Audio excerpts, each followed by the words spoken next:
Hey everybody, Typical Geller here, and today I'm here to talk with you about Super Mario Run for Android devices.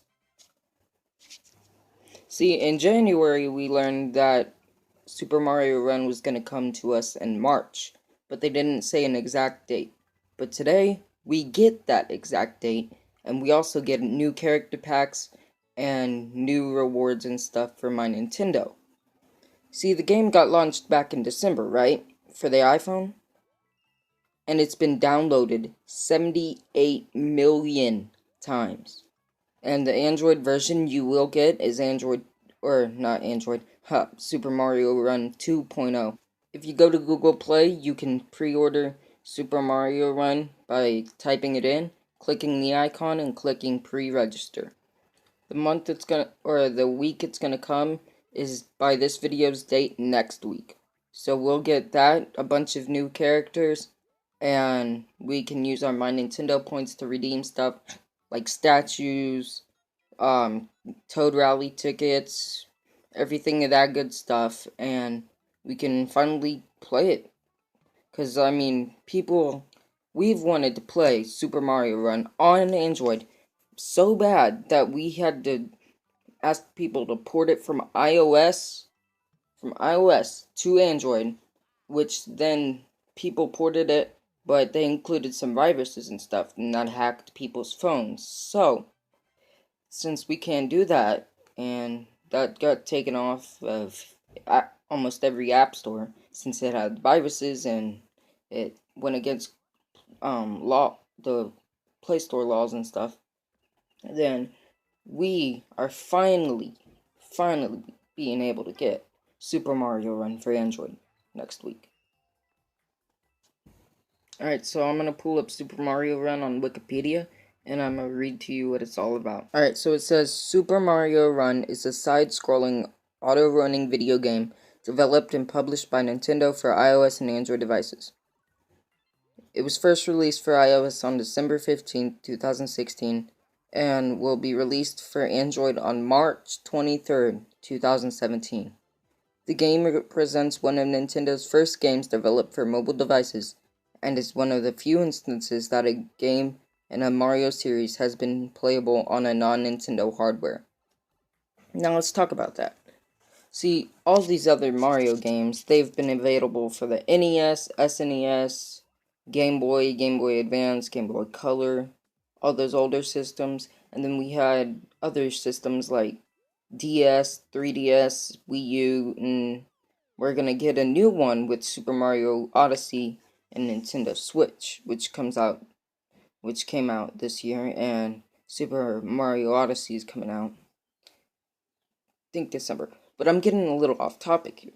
What I'm saying is we're finally getting it on our phones instead of paying like $30 for the whole experience on a Nintendo device.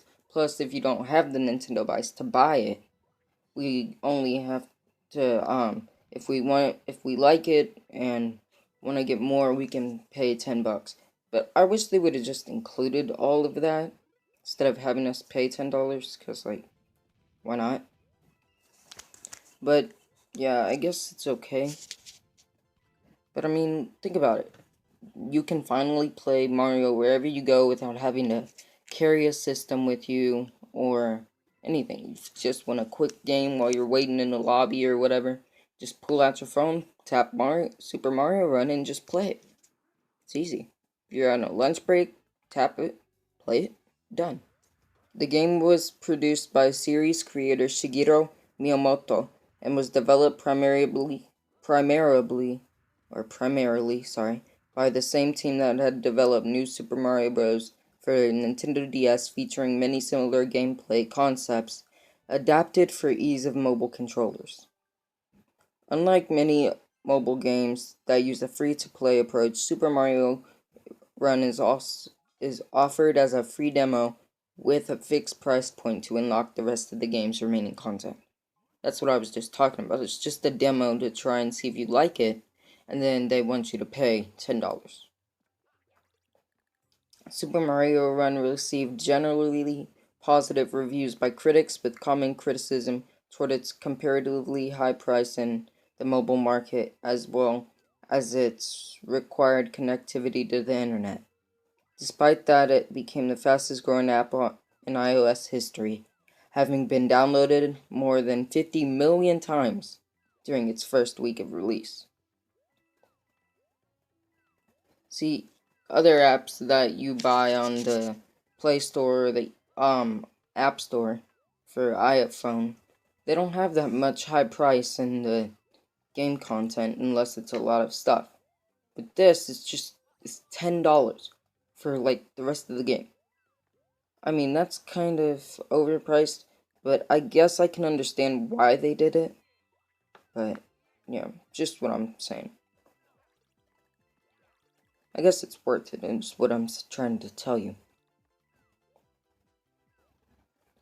It says the player controls Mario as he automatically runs from left to right, jumping on his own to clear small gaps or obstacles. The player must tap the touchscreen to make Mario jump over larger obstacles.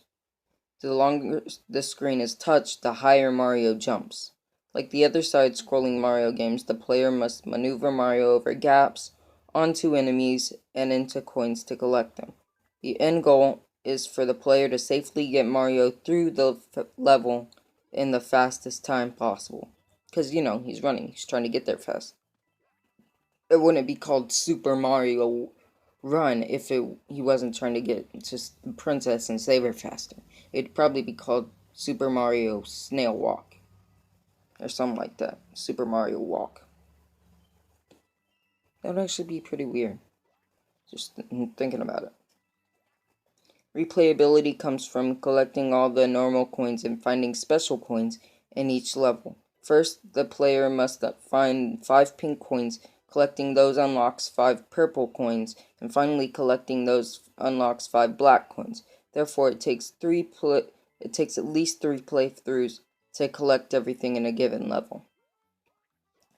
In addition to the main game, there is a separate Toad Rally game mode where players can challenge ghost versions of other players or playthroughs of levels, similar to the time attack modes found in most Mario Kart entries. Access to Toad Rally requires the player to use a rally ticket, which can be earned either through completing levels in the main game mode, trading My Nintendo coins, which I was talking to you about earlier, or other in-game tasks. I think it would be easier if you just got the My Nintendo points and used them. Speaking of which, Club Nintendo, now that I think about it, was better because they had better rewards and stuff. My Nintendo's just digital stuff. I wish they had better stuff like Club Nintendo did. They need to start offering that. Tell me your opinion on that in the comments. Playing either game mode earns the player coins that can be used to buy items for creating and customizing their own Mushroom Kingdom, like the statues and the stairs and steps and stuff I was talking about. Like Mario statue, Bowser statue, Peach statue, yeah. In a separate third game mode comparable to Farmville, the player can also gain or lose toads that populate their Mushroom Kingdom in Toad Rallies. The player can unlock 5 other characters to use instead of Mario through these game modes, including Luigi, Princess Peach, Toad, Toadette, and Yoshi. These characters have slightly different gameplay attributes. Using the different characters is not required to complete any level, but they give the players the tools to completing levels with different approaches. Following launch, Nintendo introduced a friendly run version of Toad Rally, which does not require any rally tickets and can only be done 5 times per day, and will also not earn the player coins for winning. An easy difficulty mode was added in the January 2000 updates, assisting players having difficulty in beating levels in World Tour by granting them unlimited bubbles and removing the time limit. This mode has the downside of not counting any coins collected while playing that mode. So, basically, if you play that mode on easy, you don't get the coins that you collect or anything to be able to buy this stuff. So they want you to learn how to play it with the easy and then you can play it in regular mode. And yeah, you can play the friendly run of Toad Rally for 5 times per day, which, yeah, I guess that's okay. I like how you can play as different characters, like Super Luigi Run, Super Princess Peach Run, Super Toad Run, Super Toadette, and Super Yoshi. That's what I'm gonna call them. Whenever I play as those characters, I find that really good that you can do that. Um, just in general, this game seems pretty good. I mean, getting all the downloads it has and the good reviews and how many people have pre-registered. I myself have pre-registered with 3 different emails just to make sure I get it on my phone and on my phones and yeah.